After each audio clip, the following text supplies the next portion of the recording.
I'm Jacquie Cohen Roth, founder and CEO of CannabizMD. Welcome to our webinar 2023 Cannabis Legislative Outlook, Lessons Learned and Looking Forward.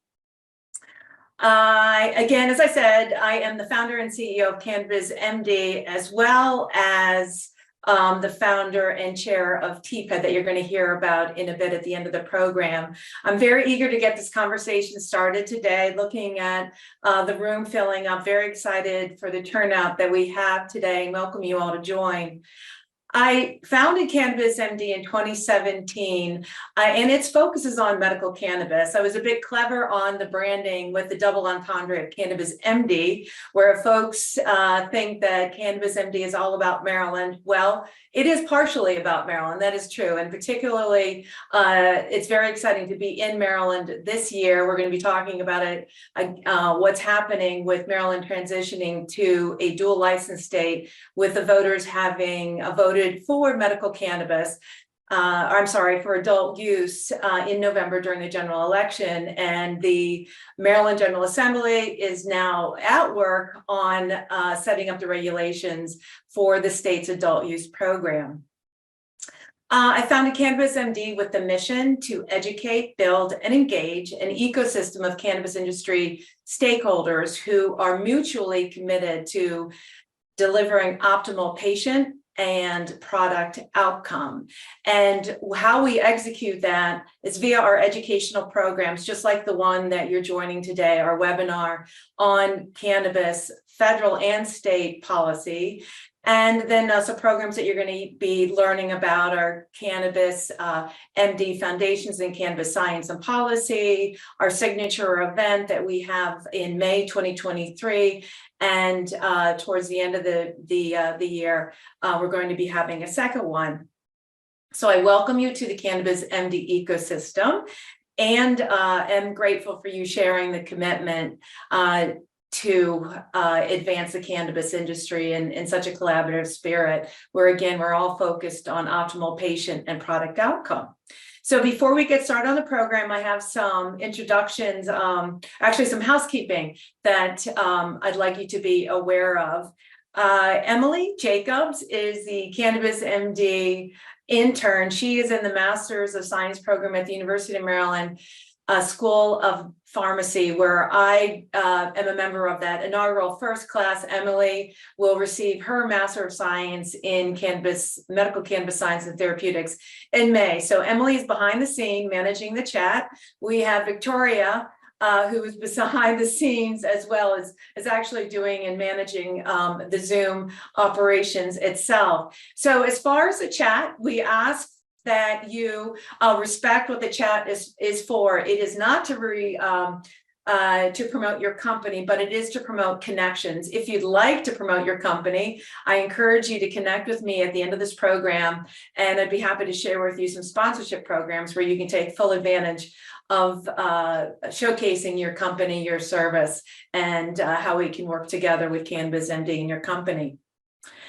So let's see, and also wanted to let you know that my eyes are going to be glued to the screen. I'm actually going to be shutting down the chat right now so that I can't see it and I'm not distracted. And again, that's Emily's responsibility. We're going to do our best to pull out some of the more engaging and essential questions that I'm sure you're going to have. There's going to be a lot of insightful conversation in the next hour and a half.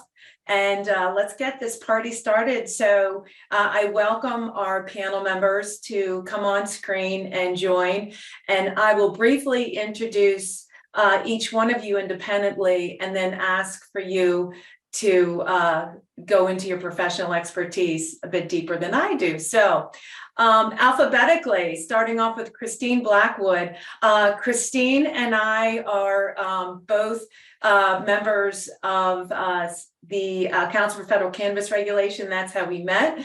Kristine is the co-chair of the policy committee there, and making some great impact on what we're looking for as far as federal regulation. So Kristine, if you would please share your focus in the cannabis industry and how you got here. Sure. Thanks, Jacquie.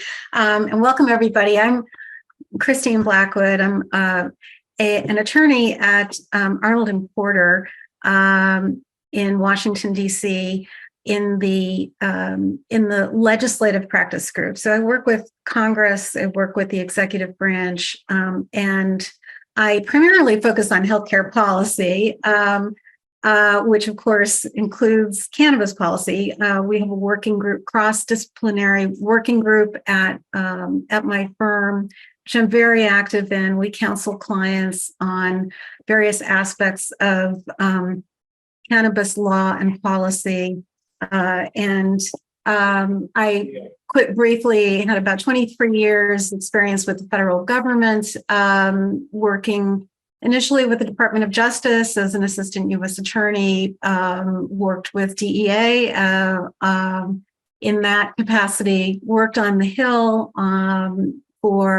in both chambers for a period of years, joined the Obama administration and worked for the Secretary of Health and Human Services at HHS. So very excited to be here and part of this dialogue with our colleagues. Yeah, thank you so much. Kay Doyle, welcome. Kay, trying to remember how and when we first met, but certainly through your role that you're going to be sharing Massachusetts, and then we were together at September at a conference on very cool tip of the spear cannabinoid conference. So please share your experience in the space. Sure. And hello, everybody. I'm Kay Doyle. I served as one of the first Massachusetts Cannabis Control Commissioners, launching the first adult use program on the eastern seaboard of the United States. Very grateful that the western states paved the way for us, but eventually it came time for us to join. And prior to working on implementing the adult use legislation, I had actually served as a primary counsel for the medical use of marijuana program at the Massachusetts Department of Health, and also served as primary counsel to the food protection program and the tobacco control program. And then prior to that, I had worked as a civil litigator, practicing before all levels of federal and state court, including the U.S. Supreme Court. And most recently, I worked as the director of public policy for Jazz Pharmaceuticals, which, if you're not familiar with them, merged with GW Pharmaceuticals, which developed the first FDA-approved plant-derived cannabinoid drug, Epidiolex. I look forward to participating today. Thank you for having me. Yeah, thank you, Kay. Lauren Niehaus, welcome, and thank you for joining us today. Lauren and I met through TPAD. So as Truliev's support of Trulieve, of TPAD. So welcome, very excited to have your perspective today. And what brought you here? Thank you, Jackie. My name is Lauren Niehaus. I'm the Executive Director of Government Relations for Trulieve Cannabis, one of the leading multi-state operators in the country. Our home base is Florida, but we're in 10 states right now, including Massachusetts. I come to cannabis. I've been in this government relations space for about 4 years, having worked on a different set of issues, some of which were tangential to cannabis with the state attorneys general for about a decade. So 2 different sides of the cannabis coin, but excited to fulfill what my primary duties are in terms of lawmaking at both the state and the federal level, implementing those new programs as markets transition from medical to adult use markets, and working with all of our state regulators who oversee our programs, create rules for our programs, and ensure that the structure is set up in a way that is successful for all of us, especially our patients and our customers. Thank you for having me. Looking forward to our conversation. Thank you. Yeah, so our discussion today will center primarily on federal and state legislation and more so on the THC products. We're certainly going to be touching upon hemp-derived products because there's been a fair amount of activity from the FDA in the last week or so. So we're going to be talking again about what happened in 2022 and what didn't happen in 22 at both the federal and the state level, and then where the federal and state policies and regulations intersect. And so let's get the discussion started. with the announcement that came from the White House, President Biden this past October, I think it was October 2nd, and he identified a three-pronged approach to what he called marijuana policy reform. And I'm just going to be also, as far as the vernacular, is that we all refer to, or most of us refer to cannabis as cannabis when we're talking about THC. This is the medicine coming from the cannabis plant. Marijuana is a pejorative term coming from the 1937 when our U.S. drug policy towards cannabis shifted and marijuana came into play, again, as a pejorative term. And with that, unfortunately, our federal laws use this word marijuana. So we're going to be going back and forth between marijuana and the word cannabis. So just be mindful of that. And so Biden's three steps towards, again, using the federal word of marijuana reform. So it was a pardon of all federal offenses of simple possession of marijuana. He directed the Attorney General to develop an administrative process for the issuance of certificates of pardon to eligible individuals. The second point being that he urged all governors across the country to do the same.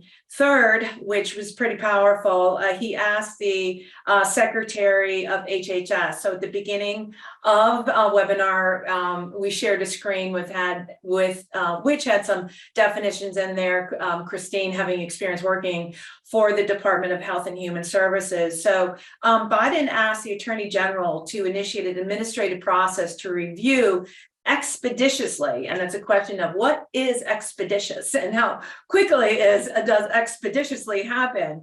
But what there is hopefully some urgency, so to speak, on reclassifying cannabis where it is currently Schedule 1, which is the most restrictive of the controlled substances. And again, this is the same schedule that where heroin sits, LSD, and even higher than fentanyl that we're hearing, unfortunately, a lot of deaths attributed to fentanyl overdoses, and then methamphetamines.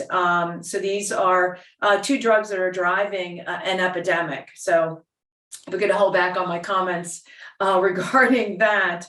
And then as a reminder, Biden also was the most conservative candidate, Democratic candidate for his approach to cannabis. So let's first start off with Kristine on your comments and your thoughts rather on Biden's what came out of the White House. What was it a political move? Good question. So yes, I think is the short answer to that. I think there's been a lot of pressure building on the Biden administration to address the discrepancy, the big policy gap between federal and state law. I think, to some extent, kicking this issue to the agencies, and so just to level set in terms of what rescheduling means or descheduling means. This is it's a statutory process that was established by Congress as part of the Controlled Substances Act in 1970. There are two agencies involved, the FDA, which is an agency within the Department of Health and Human Services, and DEA, which is an agency within the Department of Justice. And those two agencies really have the lead. And it's a little bit sequential because FDA initially makes a recommendation to DEA as to the appropriate schedule or descheduling, taking it completely off the Controlled Substances Act and completely out of control of DEA. And there, because FDA is a public health agency, its recommendations focus on specified criteria with respect to the scientific and medical aspects of, say, cannabis. I mean, usually, I just should also say, there's this process can be triggered with particular drugs. So, so in the classic pharmaceutical drug sense, this is a process that goes on probably a little bit more expeditiously than a whole class like cannabis. But for instance, Epidiolex was moved down on the schedule after the FDA approved it, and so at any rate, first FDA's recommendation, based on the science and the medicine, goes to DEA. If FDA's recommendations with respect to medical and scientific issues is binding on the Attorney General, however, the Attorney General through DEA can basically say, we see too much abuse potential here, too much potential for diversion, and have a different opinion. But at the end of the day, is it political? Of course, it's political. We've got a president who is likely to run for re-election. This is an important constituency and a dilemma that he's got to grapple with. Although remember, he was the one on the campaign trail, as you said, Jackie, who was the most conservative. He was saying, "Oh, we should just put it in Schedule 2," which of course has 280E consequences for the industry. It keeps 280E applicable. Yeah, and there was one of the actually it was the fourth point that he made, which underscores his conservative viewpoint on cannabis, was he included that even as federal and state regulations of marijuana changes, there are to continue important limitations on trafficking, marketing, and underage sales that should stay in place. So Kay, with the experience of a pharmaceutical product and the only FDA approved cannabis plant product in the market, what do you have to add to that? Well, the one thing that I don't think I've seen enough discussion about is that were the decision come to reschedule or deschedule cannabis as a class, it doesn't end there at the federal level. We do see after that consequences in the state, because states have their own controlled substances authorities. And we went through this when Epidiolex was first rescheduled to Schedule 5 in 2018, and then descheduled as a consequence of the Farm Act. So what will happen is some states will automatically go with what is decided at the federal level, albeit there is, sometimes a little period of time for them to implement what has been decided at the federal level. Some states have a process by which their Controlled Substances Authority has the opportunity to object to what has been done at the federal level and hold a hearing to discuss how they feel they should proceed. And then some states have to wait for legislative action. So there will be further discussion at the state level following whatever occurs at the federal level, absent Congress taking any kind of extraordinary step to preempt that. But I would find it unlikely. I think it is more likely to follow the routine path of scheduling for a particular substance. So it'll be interesting to follow. But I mean, I think it is appropriate for it to follow the normal course. Mm-hmm. Yeah, and with that, speaking to that intersection of the federal and state, and Lauren, with your experience, and you are responsible for how many states that you? We have 10. You have 10 states. So paying, this is a question of within those states, but overarching, we've had this shift of the political dynamics in both the House and the Senate, where the House had been leading the charge on passing some signature bills through the House, like Safe Banking, the MORE Act, and the House is a little bit less friendly I believe, or that's my opinion, personal opinion, to any cannabis reform. They've got, they're pretty busy right now with what they have going on, setting up their committees, who's in, who's off. And so then looking at the, well, start there with what do you think of what's going to happen in the House? And then I'm going to ask the same thing of the Senate. And again, we've had some signature folks retire as well that have been leading the charge. So Lauren, back to you, the state, looking again at the federal level. Yeah, absolutely. So we certainly have some challenges, but we always do, right? This is something that this industry is very well versed in, is overcoming obstacles, whether it be at the state level or at the federal level. With the change, with the change in champions, we know that my home state, Ed Perlmutter, has retired, and he has long time been a champion for the Safe Banking Act. With the loss of Ed Perlmutter, though, we have a lot of additional champions, both in the Senate and in the House. We've got Representative Joyce from Ohio, Senator Daines from Montana, newly elected Senator John Fetterman from Pennsylvania, Senator Murray from Washington. So we have a lot of pro-cannabis support in both chambers, but I do think it's going to be a little bit of a slow ramp up this year.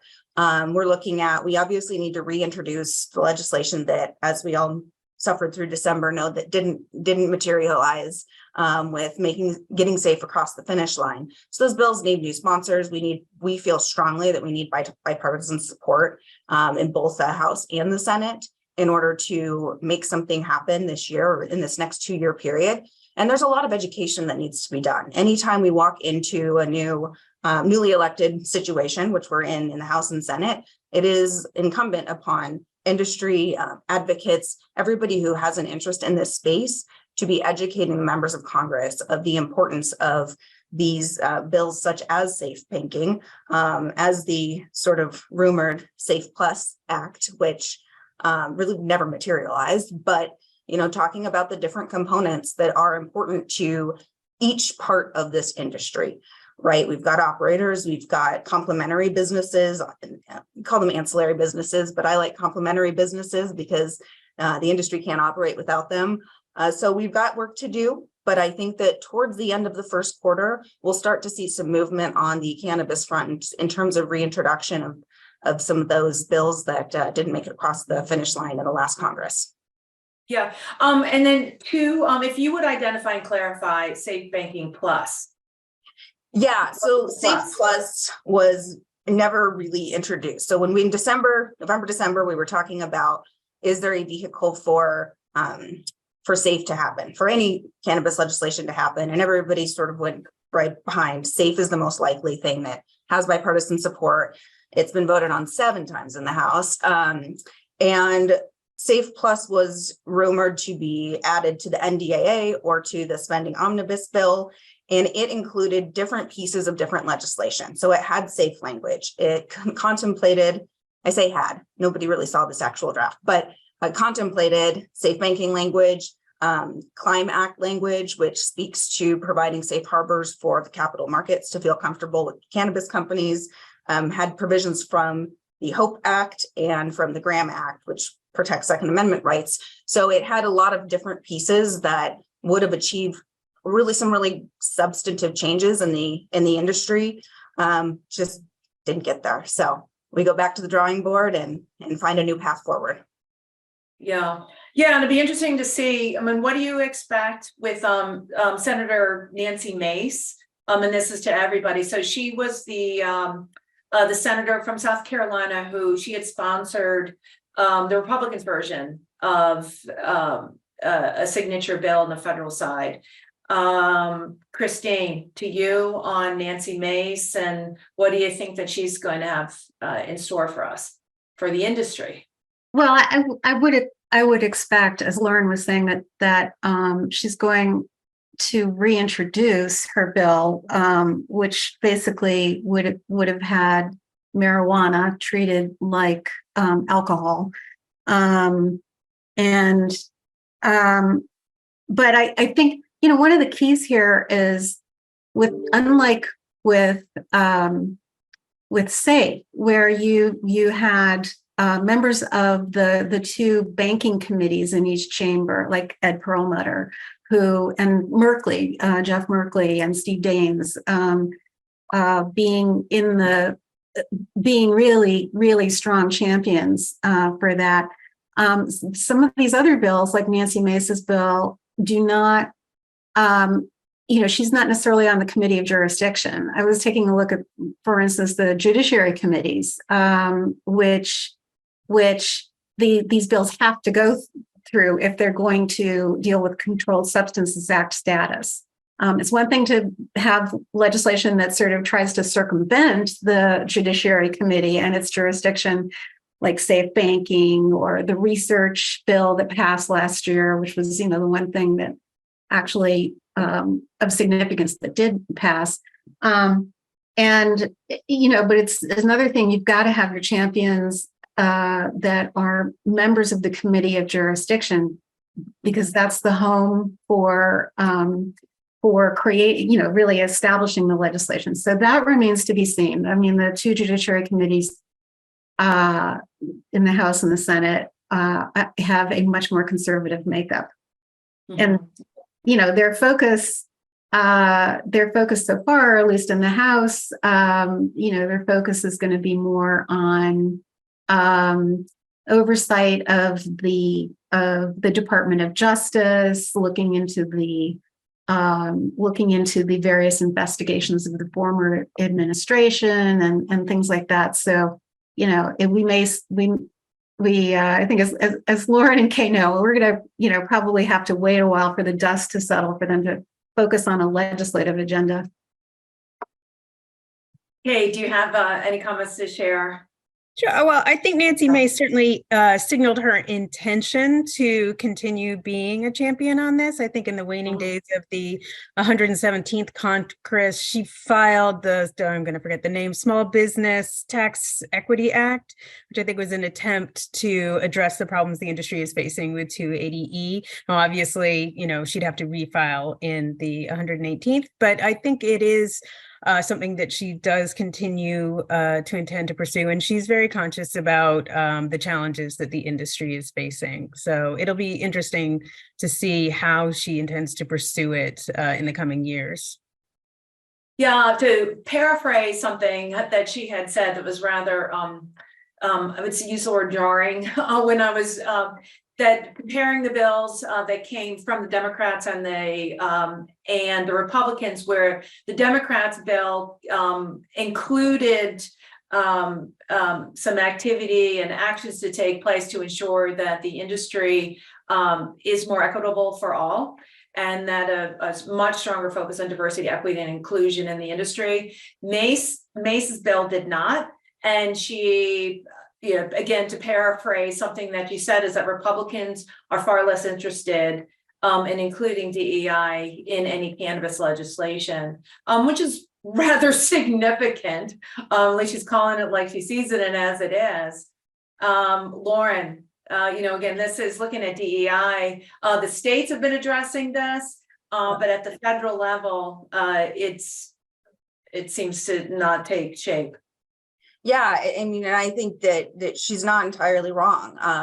And there's been discussion of, what is the most realistic approach towards meaningful cannabis legislation? And is it that we sort of stop these omnibus type bills and we have some meaningful standalone legislation that one doesn't need to be prioritized over the other, but that can run alongside each other through the process, so that there is a chance of having some meaningful movement at the federal level on both I'll call it the business friendly legislation and the social justice, criminal justice, social impact legislation, because that's where we see this in the states too, right? Democrats and Republicans kind of coming head to head on these exact topics. And then with that said, we've got states right now. I think all of this audience can agree that there is not one shining example of a social equity program. It continues to be something that states are working on. And I do think there is genuine intent to get this right and to make a social equity, social justice, criminal justice program really meaningful and impactful. Maryland is doing so right now. and having discussions about the adult use implementation bill, which will include social justice provisions. Pennsylvania, we hope, will be working on that this year as they work towards adult use legalization. So it's meaningful to see these changes happen. My phrase that I think is relevant is don't let perfection get in the way of good, because in this space, we're all still learning, we're all still growing, we're trying to get things done in meaningful ways. But sometimes we end up harming ourselves and further disadvantaging folks by not moving forward and trying to get it as right as possible. Thank you. And to that, that's a great segue into, Kay, you and I had a few email exchanges this week about a complex area of law where this is, where I'm drilling down to is a social equity move that Illinois is taking, so that and if you would provide, you're the one that has the expertise on this particular area of law, but talking about the Dormant Commerce Clause, the impact that there was a suit filed and appealed in Maine as far as residency requirements, and then that again leads into the social equity initiative that in Illinois is going to be launching January 30th. Yeah, absolutely. So we'll talk about the law generally first. So the Dormant Commerce Clause is something that even attorneys don't usually have to deal with after the first couple of years of law school. And I practiced civil rights law back when I was a litigator. And I think in 17 years of practicing before I switched over to working for the government on cannabis issues, I think I came across it once. And that's as a full-time civil rights attorney. So it's not something that comes up frequently. And what it is it is a 200-year-old, continuously reevaluated interpretation of the Commerce Clause of the Constitution and the ability of Congress to regulate interstate commerce between the states. And what's read into that is, of course, if you want to have free interstate commerce, states cannot put restrictions that would interfere with that interstate commerce. Now, that's not to say they can't put any restrictions in place, but they cannot do things that would unjustly penalize people from another state. So I think the example I gave you, Jackie, is from a case, I believe from 2005, where a state tried to put in place a restriction where its own wineries could ship cases of wine directly to consumers' doors, but out-of-state wineries had to ship to that state's wholesalers first, and then the people could get the wine from the wholesalers. So if you were an in-state winery, you could go right to the consumer. If you're an out-of-state winery, you were prohibited from doing so. And so that was found to be problematic. And there are other examples of ways that states can burden interstate commerce, not just by expressly, as that law proposed to do, say, make a difference between how you're treated as an in-state versus out-of-state person, but also put in seemingly neutral regulations that would have a disproportionate impact on an out-of-state business.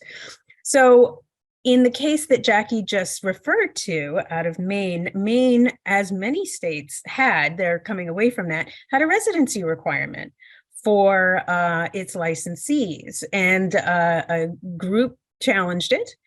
And the First Circuit agreed that the Dormant Commerce Clause rendered that impossible. You could not have a restriction that required residency even on the distribution of a product that was federally illegal. And I won't go through the reasoning of the opinion because it's just way too far into details of constitutional law and history, et cetera. But suffice to say, they determined that even though cannabis is illegal at a federal level, the Dormant Commerce Clause would still apply to how the states impose residency requirements in their licensing. And this isn't the only decision that is going to be coming out in this area, because the First Circuit's jurisdiction is limited. It only applies to the New England states and Puerto Rico. And in fact, Connecticut isn't even included in that. But There are other jurisdictions that are considering the issue. Most prominently in New York, there's been a legal challenge. So that is currently in litigation, but there's already been an injunction regarding local requirements there. So in addition to the idea of residency requirements, which, are admittedly patently protectionist, state regulators are trying to help their own local economies by promoting opportunities for state residents. There is an impact to social equity programs because many social equity programs, and in fact, the reason they do this is to evade other constitutional problems. What social equity programs often do is make inclusion in their criteria dependent on whether or not you reside in a certain zip code, along with other criteria, or whether or not you live within a certain voting district. And the reason for that is you cannot constitutionally recognize particular classes of people as being more eligible for social equity treatment, regardless of the fact that, historically we know racism has an enormous role in the war on drugs. And, there needs to be a way to rectify what has happened to certain communities. However, due to constitutional restrictions, the way to work around that was to restrict social eligibility criteria in ways that were not expressly based on race. And one of those was location, and another is justice involvement. So, Jacquie, if you want to talk about what Illinois is proposing to do, I think that would be helpful. Yeah, so as much as I know is that Illinois, January 30th is opening up, I believe it's applications for 55 adult use dispensary licenses, and where they are opening it up to folks from out of the state of Illinois, and they are giving, lack of a better word, bonus points on the applications for veterans, which is great to see. And many of the states, and then Lauren, you can speak to this one. I was an applicant in Maryland in 2018, and the criterion through the application there are points given to, as Kay, you referenced, where your license is going to be located. Is it going to be in an economic, every state defines it a little bit differently, but an economically disadvantaged community, who are you going to hire? Of course, that all important minority majority or majority minority ownership. And so Illinois was, or has, I think was the first state to come out in front with DEI initiatives. Massachusetts has done a great job. Maryland tried to in 2018 with a second round. It failed. And so eager to see what the legislative body has in store for us during this session. But with Lauren, I know you have said, and we've talked about this several times, is there is no perfect state that has gotten it right. But yet it's interesting to see is, oh, this worked, let's include it. And as the DEI initiatives evolve. So with the states that Trulieve is part of, Lauren, is there any example that is better of inclusion or ensuring inclusion than another? All of our states are great, but I'm going to say thank you on behalf of Massachusetts. Massachusetts did a great job.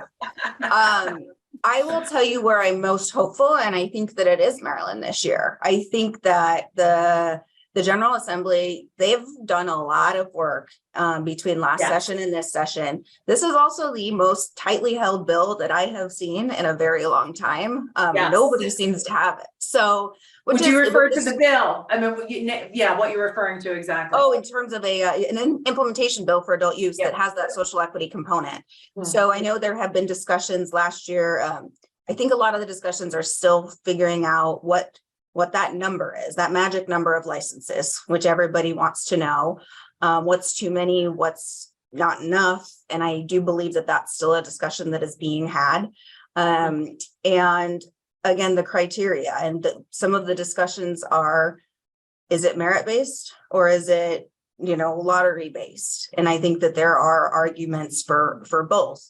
Some may say that lottery-based results in fewer lawsuits, which gets a program running faster. Others would say that's not, the right way to do it.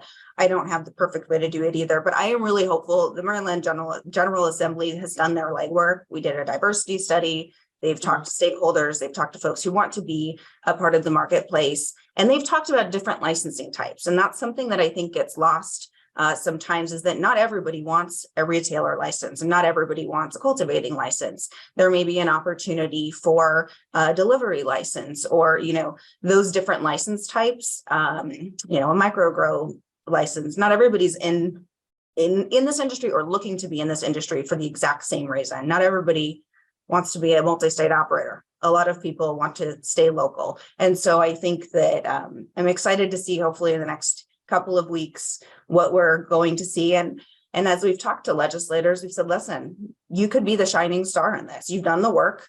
There is potential for us to say in future years, hey, you asked me that question, who got it right? Maryland got it right. I think that there's a real possibility of that. Yeah, and as you talk about caps, no caps, that there are the states that we have seen. Oklahoma is the shining example of no caps. And that industry just absolutely exploded and is a tremendous resource for the illicit market. And there's just far more product on the market than there is for the demand. I'm about to jump into, and if Kristine, do you have anything to add?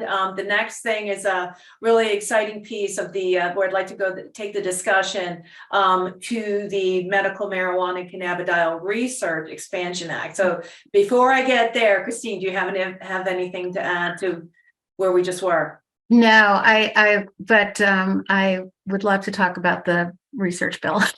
Yeah, as would a lot of us. All of us would. All of us. So this was very, very exciting. And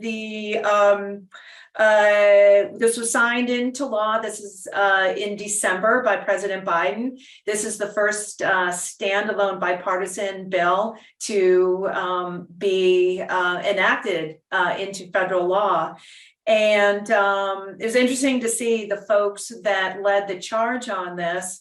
Some make sense and some don't make sense. The one that doesn't make sense, but it's an interesting perspective.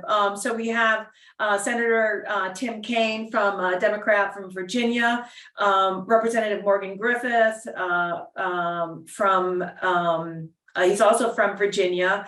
The one, Andy Harris, from the Eastern Shore of Maryland. He is the standalone Republican House representative for the state of Maryland, and he it's a very interesting position that he said is that despite much scientific research, over 36 states have already legalized medical marijuana, and the American public deserves to know the effect modern marijuana has on the human body.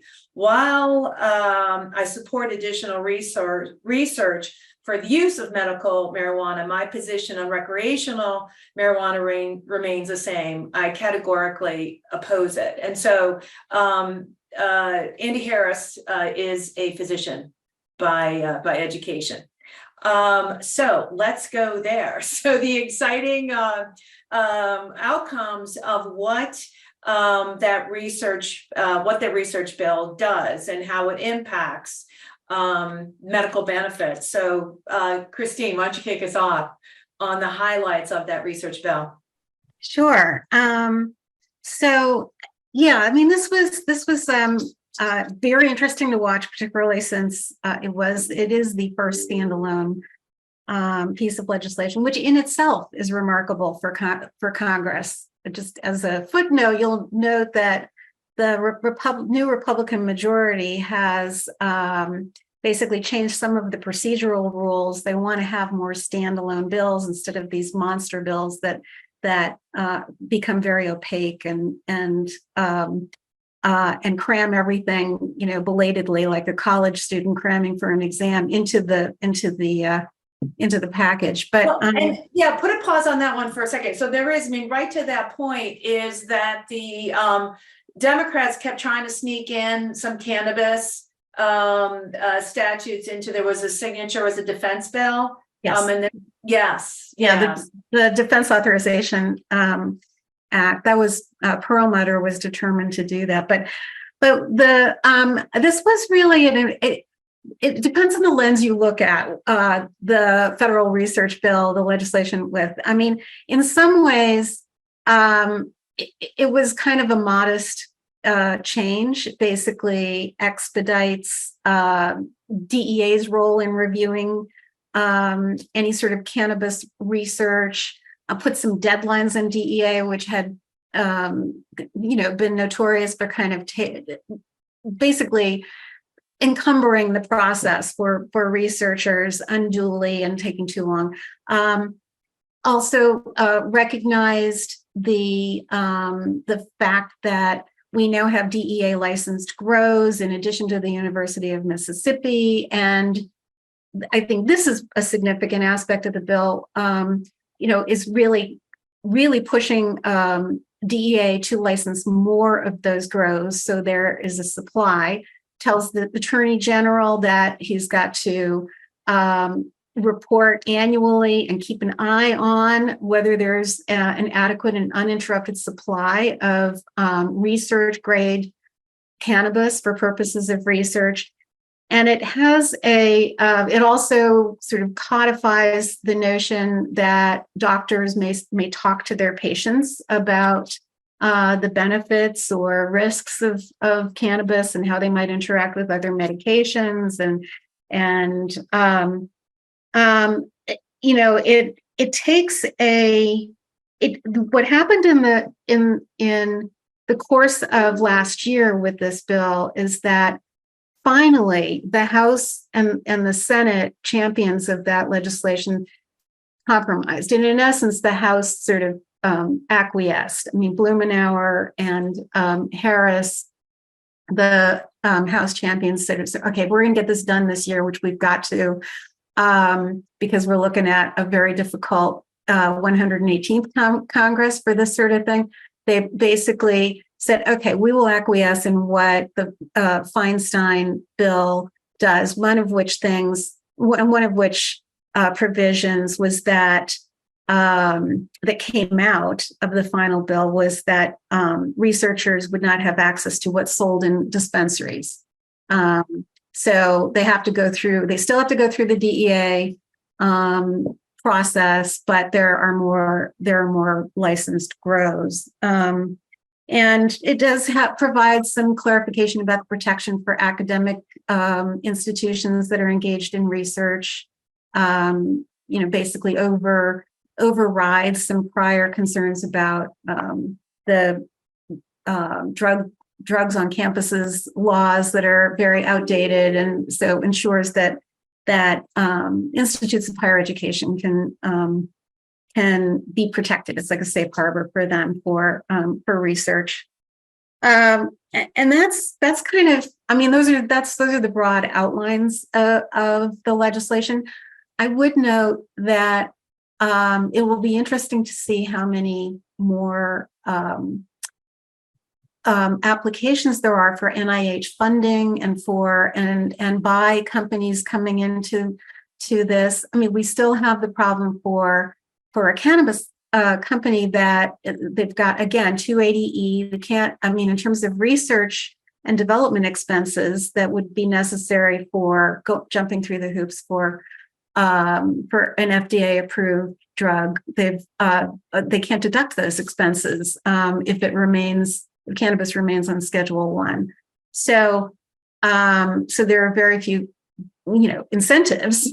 That's sort of a vicious circle. But what the bill really does is sort of kind of, and this is probably one of the reasons why Andy Harris said it's like, he's tired of hearing the fact that we don't have enough research. He probably would prefer that the research show all of the, the risks of cannabis.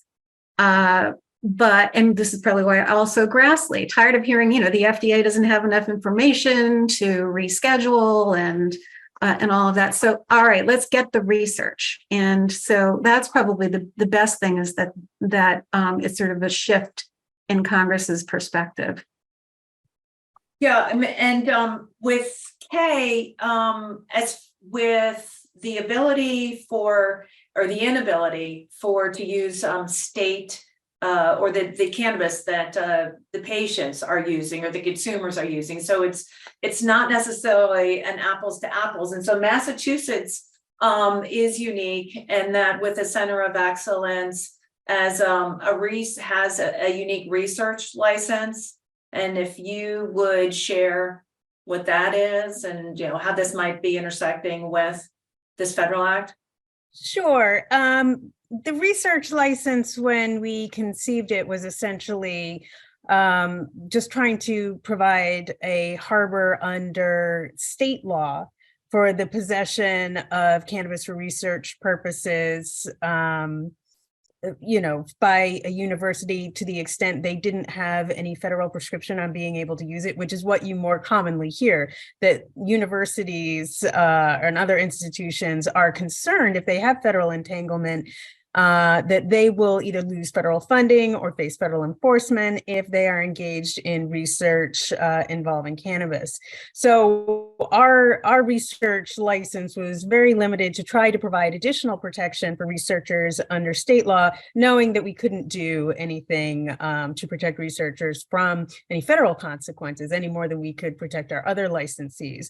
But I mean, one issue that sometimes gets overlooked when we're talking about research, because we do tend to focus on human involved research in terms of developing medicines or other products, is there's also research involved in breeding, looking at genetics, et cetera, that may be done by persons outside the industry. So there needs to be an opportunity for them to lawfully possess more than perhaps you might be allowed to as an individual, so that they can pursue any research that they might want to do to make these products, to the extent they ever make it to a point where they are a drug in a drug development program, do something to refine, what comes from the plant itself. So we want to provide that opportunity as well, separate and apart from human involved research. Yeah, I think, and appreciate that point to be made. That's an excellent point to be made, that there are these genetics that are being developed and research that possibly could develop cannabinoids or identify the cannabinoids in a cultivar that is specific to treating spasticity for Parkinson's, or just really narrow this down and treat it like a drug under development and drug in development. To that, while we're talking about this research is then, and going back to the question of reschedule, deschedule, conversation about putting cannabis into a Schedule 3. Lauren, if you would comment on and identify, calling out on what it means to be a Schedule 3 drug, and is that a good space for cannabis? Kristine's going to have to define exactly what's in Schedule 3, because I know she knows it better than I do, but I can talk about some impact. When we look at where we're going to move down on the schedule list, I think that nobody in Washington knows 100%. Nobody knows where this thing is going to land, right? We are all hypothesizing and making assumptions and projections and worst case, best case scenarios. And I don't know that there's one perfect answer. And we don't get to influence that answer. FDA is going to take its scientists, make their review, unlike lobbying Congress, right? So, and there's benefits and drawbacks to that. Schedule 3 would, as you mentioned earlier, allow for some relief from 280E provisions. One of the big, I'm going to say it, risks is that it could open the door to increased FDA regulation. That's something that we as an industry talk about, where do we fit? Where's our home under a federal structure? And again, I don't think that that's easily answerable, but we do need to look at it very holistically. If A happens, then what's B? And are we comfortable as an industry with B? And so that's kind of when we're looking at, is it 2, is it 3, is it a to be determined 14? We need to do a little bit more analysis and figure out where the best place for this industry is, not just from a business perspective, but from that social justice and expungement perspective as well. Yeah, I mean, it does. That reclassification makes it very complex for the industry. And yeah, Kristine. You know, so just on the issue of what does Schedule 3 mean versus Schedule 2, aside from the 280E distinction, it's, I mean, the scale 1 through 5 is basically, of course, we know Schedule 1, supposedly no medical use and and a lot of quote risk of abuse and diversion, and so it goes down in level on the scale according to that. The main impact is really, whereas you cannot technically prescribe a Schedule 1 substance, you can prescribe all of the others. And but there are more controls. The higher you go on the schedule, for Schedule 2, it's very limited. Can't refill a prescription for Schedule 2. Has to be in writing. The prescription has to be in writing. It was very, very cumbersome for a doctor to do, to get the written prescription to the pharmacy. Schedule 3, a little bit more permissive. It's can be refilled within 6 months, 5 times within 6 months. The concern of DEA would be that for Schedule 3 drugs, that there's more of a risk of perhaps psychological dependence with those drugs as opposed to physical dependence, which is where Schedule 1 and 2 go. So that's kind of the practical difference, but there are obviously real, so, you know, but that's not the business model that the cannabis industry has. It's not being sold in the Costco pharmacy. So all of that remains completely unaddressed by rescheduling or even descheduling. Okay, you look like you have, there was a glint in your eye. No, I agree. And actually, one thought that was flitting through my head, which may have triggered the observation of the glint in my eye, is we've seen what happens with abrupt descheduling with the Farm Bill. Exactly. That's yes. Hemp products. And that has been very challenging to navigate all round. I think it's been challenging for consumers. I don't know about everybody else on this call, but that may be the number one thing I get asked if I ever dare venture out to a neighborhood party. I get all questions about, you know, can I take CBD? I can't sleep. I'm so worried about everything that's going on. What are the impacts to my body? And they have no idea that it isn't necessarily regulated. You know, some states are obviously putting some protections in place, but at the federal level, not necessarily regulated. And they just assume because they see it on a store shelf or alarmingly a gas station shelf, that somebody somewhere has approved it and it's safe and it works. And what is on the label is what is actually in it. And, you know, those of us who are a little more familiar with the day-to-day know that this is something that is very much in process, both on a government level and an industry level, and an issue of great concern in terms of, you know, essentially unleashing on the market products that may not be safe, but also products that are not being regulated alongside products that are being heavily regulated in the same state, and potentially providing an unsafe but potentially cheaper alternative to products that have gone through lab testing, vetting, et cetera. So I think, you know, the idea of an abrupt descheduling, I know there are many people advocating for it, but it worries me, to be frank. As a former public health official, it worries me that could even be in the offing. Yeah, I mean, and the products that we're talking about, you know, the hemp-derived Delta-8, Delta-9, these are not benign.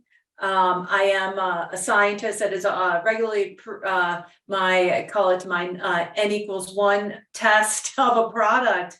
And I've tried some Delta 8, getting it through some one online resource, seemingly promised up and down that they were going to send the COA. They never did. So I had no idea what was in that. I found that actually a Delta 8 product was really pretty heavily intoxicating. And the attention is that, oh, it's not as intoxicating as a THC from the cannabis plant itself. Lauren, so with what you're seeing in the states, and states are taking action and consideration for regulating these hemp-derived products and not allowing them, what are you saying? Yeah, I mean, I think I can't remember the exact number, but we do have well over 20 states who have addressed this. There are a couple of challenges, right? It's enforcement being one.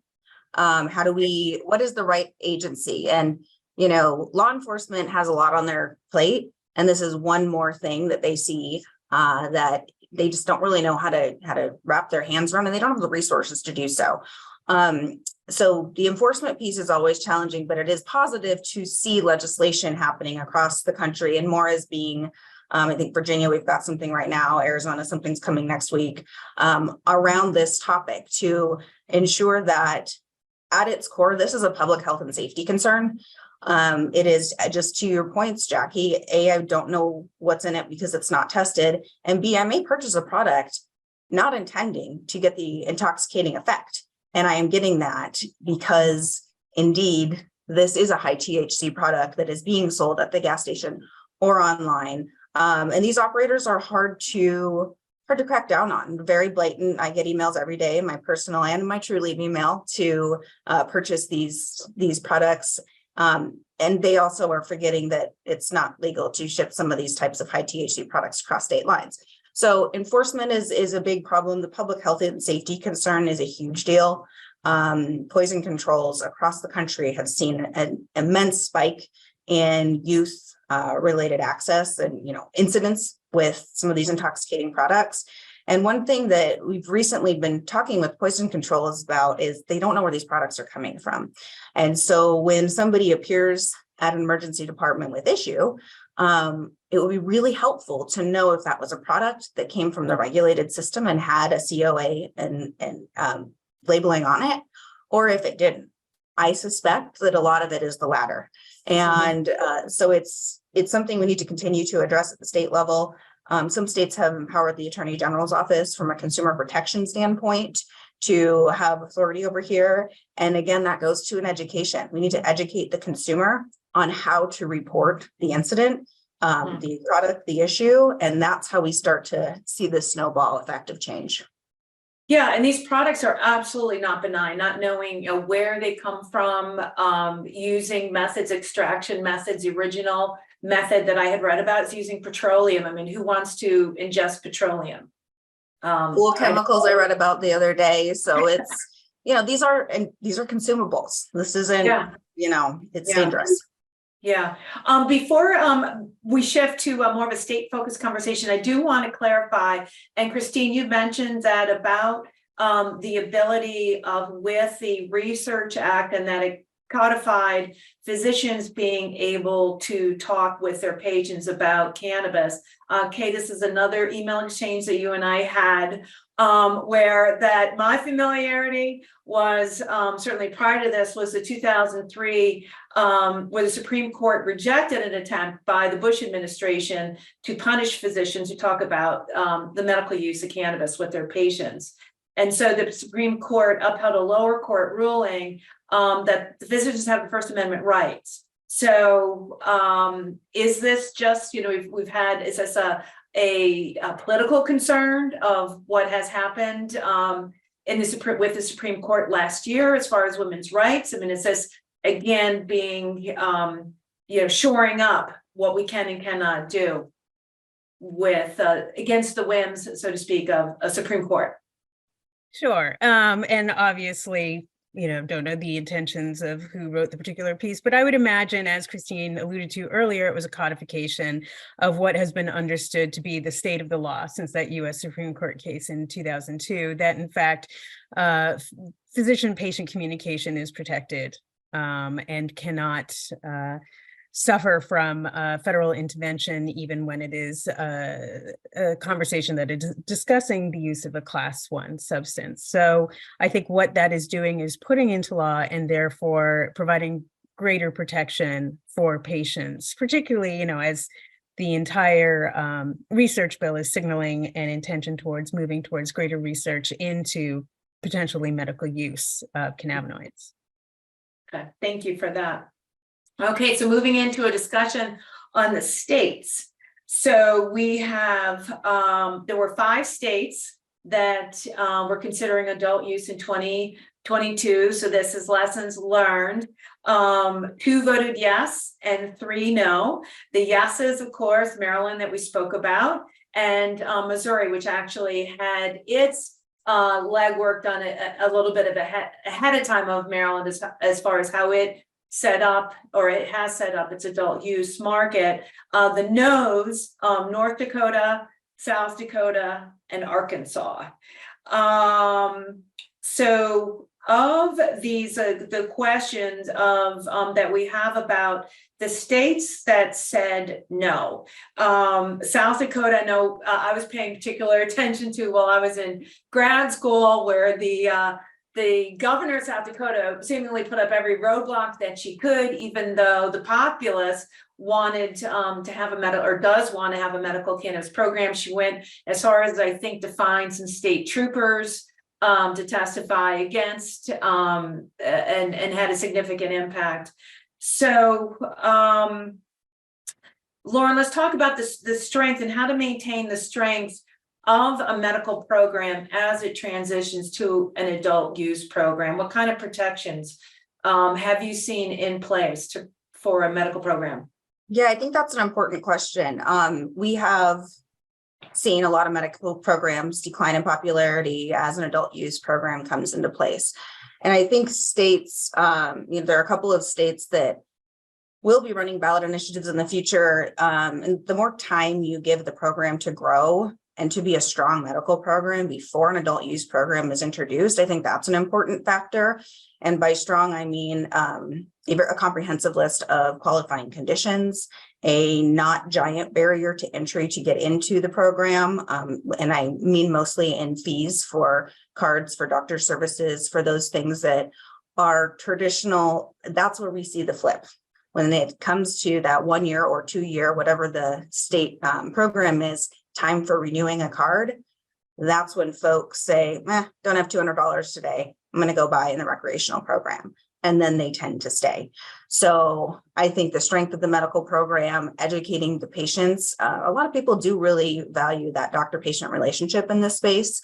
And we all know that our dispensary associates aren't to be giving medical advice on which products are being selected by a patient or a customer. So, really solidifying that doctor-patient relationship, I think, is important, and keeps also the doctors involved in the cannabis medical community, which is hugely important for the future of research and care in this industry. Yeah. Kay, please. Sorry. But I just wanted to add, since we went through this, obviously, in Massachusetts, one of the other important things for states to consider as they go from a medical to adult supply chain is there are obviously going to be a great deal more consumers than there are patients, just down to eligibility criteria and access.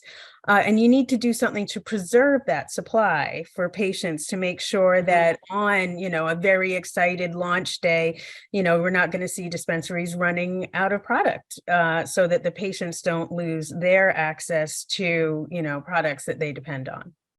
And I think that's a great point, Kay. And we obviously saw that in Illinois, I think was one of the big shining examples of product allocation, which, again, lessons learned. We learned so much from each other in different states in this space of what works, what didn't. I was fortunate to work through the 2021 transition here in Arizona of going from medical to adult use. And because having watched other states, you figure out, okay, we need to have simple things such as 2 lines, one for our medical patients who don't want to have this line around the building because there's excited customers, and one for recreational customers, and making sure that that product supply is there is huge. Disrupting the patient experience to me is a non-starter when it comes to adding adult use. It has to be, operators have to be ready, regulators have to be ready. Can't disrupt what patients have come to rely on. Kristine, do you have anything to add to that, the discussion on the states? No, I mean, other than the obvious that it's, the states are obviously in the lead in terms of thinking through all of these challenges. They're so far ahead of the federal government. It's, that's the fundamental disconnect. You want the federal government to be learning from the states, and while they say they're watching the states, it's just not entirely clear what they're learning. Yeah, and that goes to I'd like to wrap this up, and I want to allow some time for Q&A, and I neglected to get a poll started right at the beginning to share more of who we are, who's part of this. So closing out with and that is a great as far as the states leading the charge on regulations, ensuring compliance and with the regulatory programs there. Somebody had asked the question about educating, and that it's sometimes quite alarming is that how little the people that we voted into office are taking on such critical questions that impact consumer health, public health. And so a question was asked by one of our attendees: what can we do as far as educating our policymakers? Well, Okay. Yeah, Kristine. I think first of all, I would say have some patience. Again, as Lauren and Kay have said, we have a new Congress. There are newly elected members. Unfortunately, we've had a bit of a brain drain on the federal level, at least in Congress, with retirements.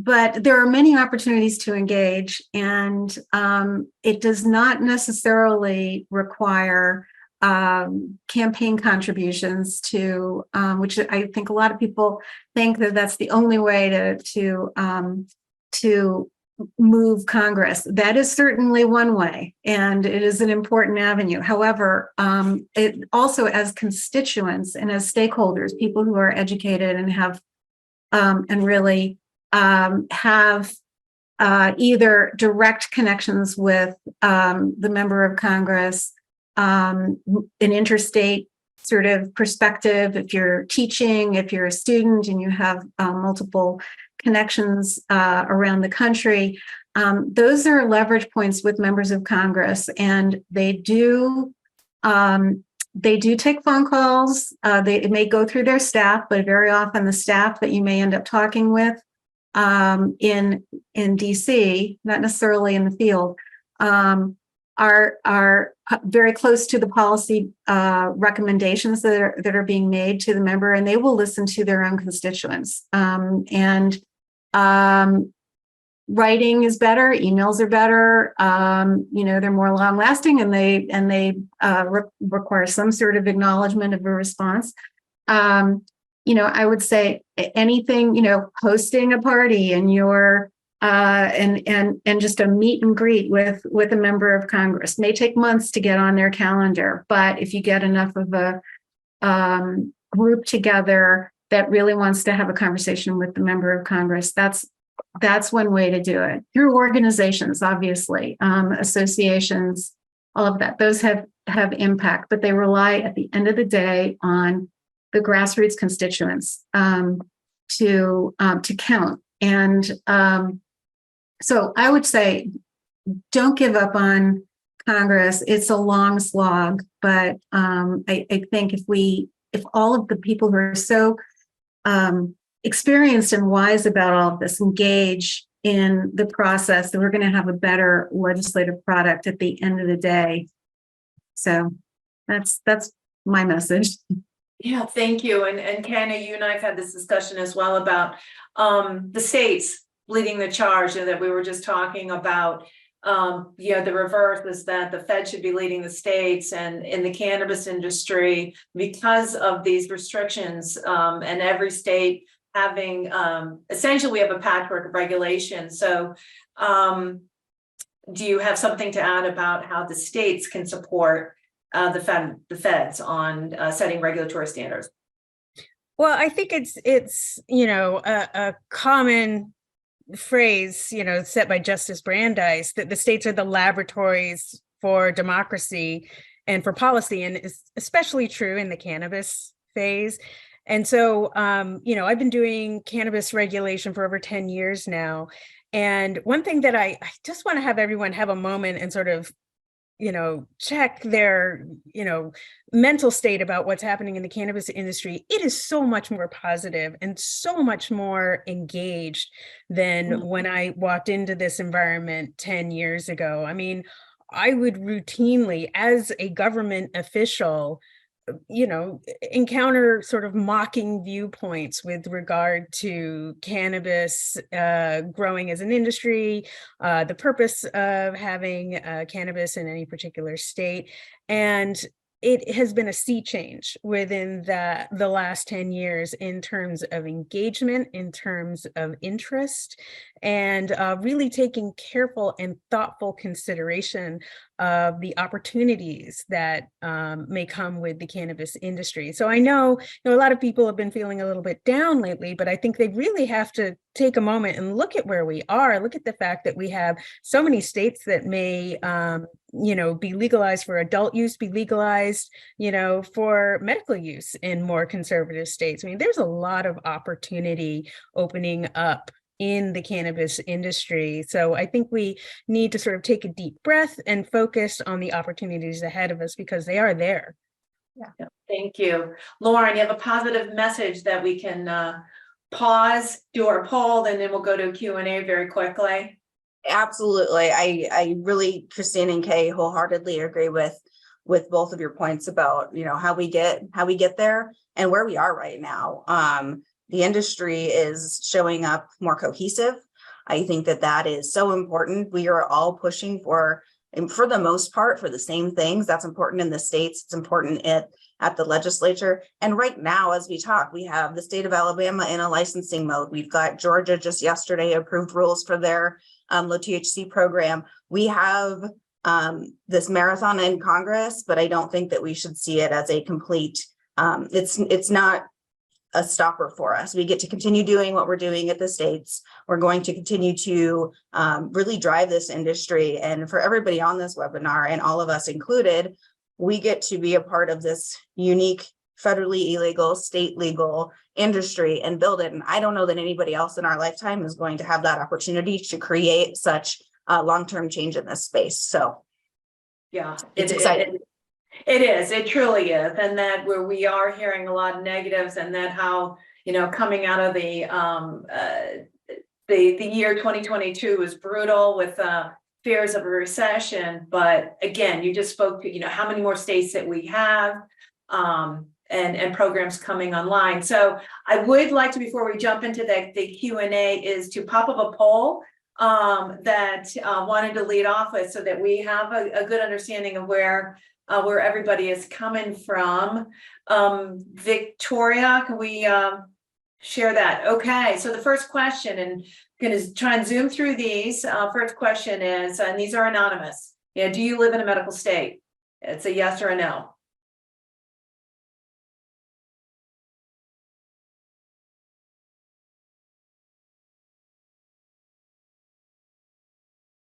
Okay, and we can see the majority are.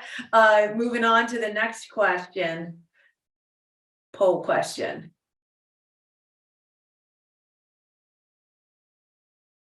Do you live in an adult use state?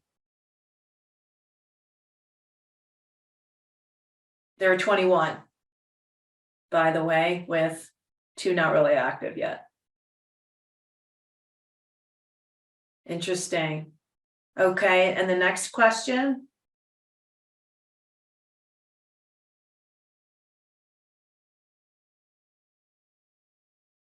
Region, getting an idea of where everybody's coming from.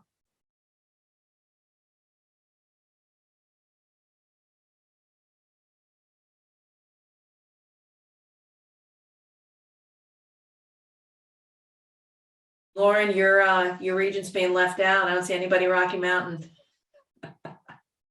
Okay, that's tremendous. And the final question, which will be federally legal first, medical, adult use, simultaneous.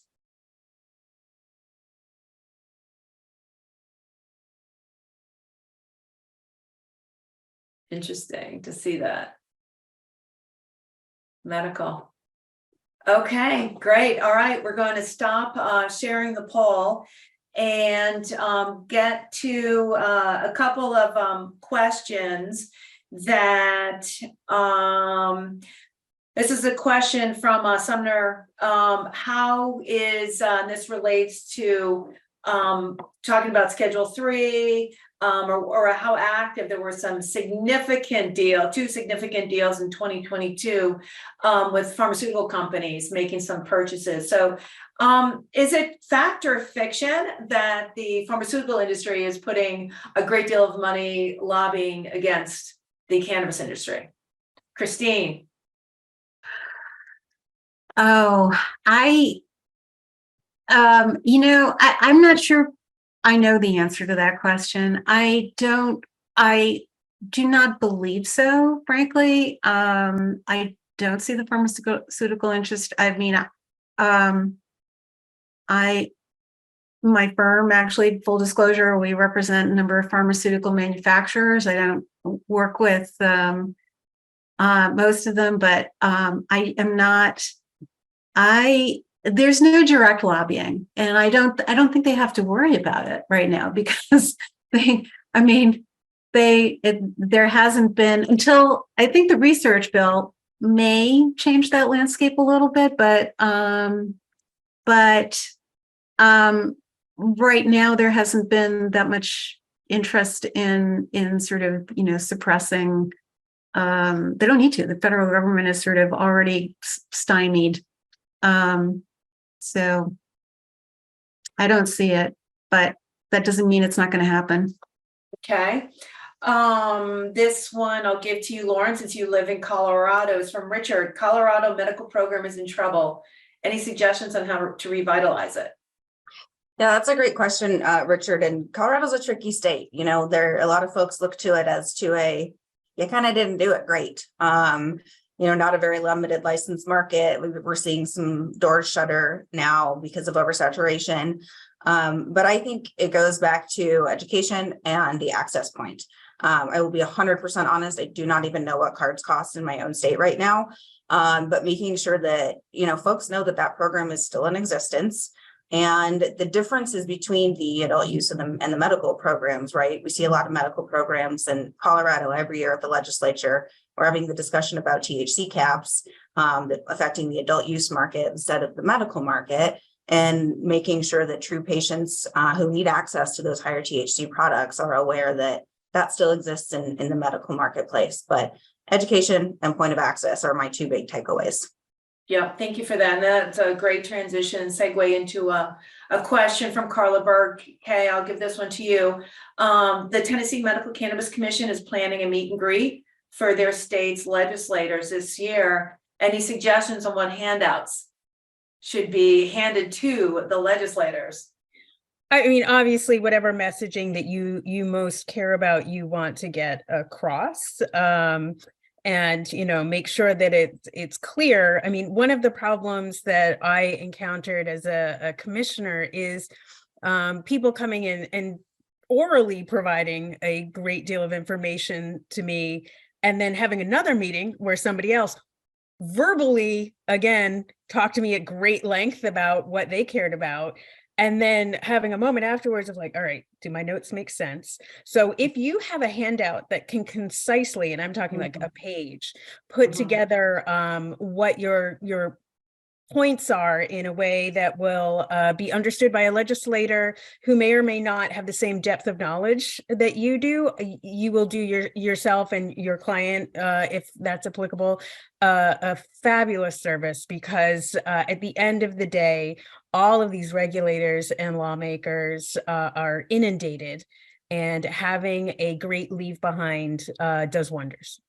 I mean, and the patient stories, that absolutely. it shifts. I mean, a great one, Boehner, that was a signature shift, that when he had a personal experience from his best friend's grandchild was using cannabis in a treatment of cancer. So I would encourage those messages of those personal stories and patient advocates. So that wraps up the program. I am just so grateful to Kristine, Kay, and Lauren for your participation. You have made yourself so accessible. I've learned a lot. We've covered a lot of ground.